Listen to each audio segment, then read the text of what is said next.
We did have some sunshine this morning, and now, I mean, if you could see in this big monitor next to Sydney, it's all fog. You know, it was a nice day. Then that blob of fog just pushed right over. Well, I guess looking at what's happening in Colorado, is that same system, the system that's headed our way for this weekend? Yeah, that's going to be scooching our way. By the time it makes it to us, though, our temperatures are still going to be a bit warmer. We've been fairly warm for the end of winter. This is the last day of winter, in case you guys... Let's go, Sydney! We're done with winter. There's the news you needed today, everyone. Yes, today is the last day of winter. Spring begins tomorrow, and we've rounded out winter very warm. We have spots on the board today, 60 degrees for spots like Worcester and 58 for Bedford. It's right along the coast where temperatures were a little bit slower to cool, and then that fog came in, and that just stopped, or slower to warm, excuse me, and then that fog came in, and that just stopped warming altogether. So 45, that's the high temperature in Boston. Now, that fog is going to be sticking around overnight tonight, and it's actually going to be moving more and more inland as we go through the overnight hours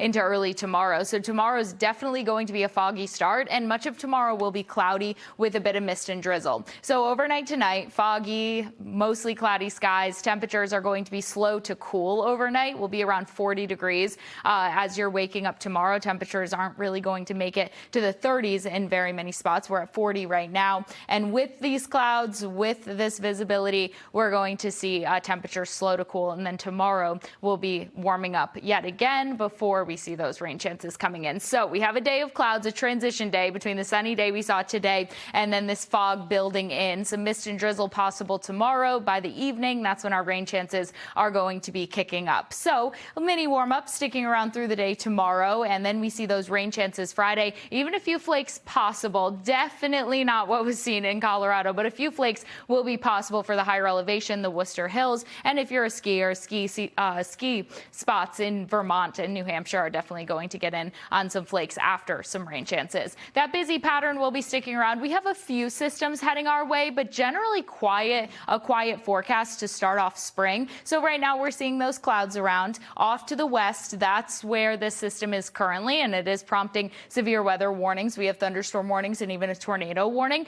By the time that it makes it to us, though, that's over the Midwest. By the time it makes it to us, it is going to be coming in as mainly rain, and then on the other side of that cold front will be the possibility for a few snowflakes. Then over the weekend, we'll have very different conditions Saturday to Sunday because a cold front's coming overhead, so Saturday may have a few more clouds, and Sunday is looking a lot cooler than what we're going to see on Saturday. Into next week, we'll continue with those rain chances. But first up is tomorrow. Mist and drizzle, clouds sticking around through the day tomorrow. I hope you got to get out and enjoy that sunshine that was around earlier today. And then going through our day on Friday, it does start early morning on Friday. Between 2 and 3 o'clock in the morning, that rain comes in. It will be moving pretty swiftly by the late morning to early afternoon. Most of that is pushing out, and here is that chance for a few flurries. It's going to try to change over. Temperatures, though, are still going to be on the warmer side for much of our day on Friday, though. So it's likely not going to be successful unless you're in the higher elevations. When all is said and done with this rain, though, half an inch to an inch of rain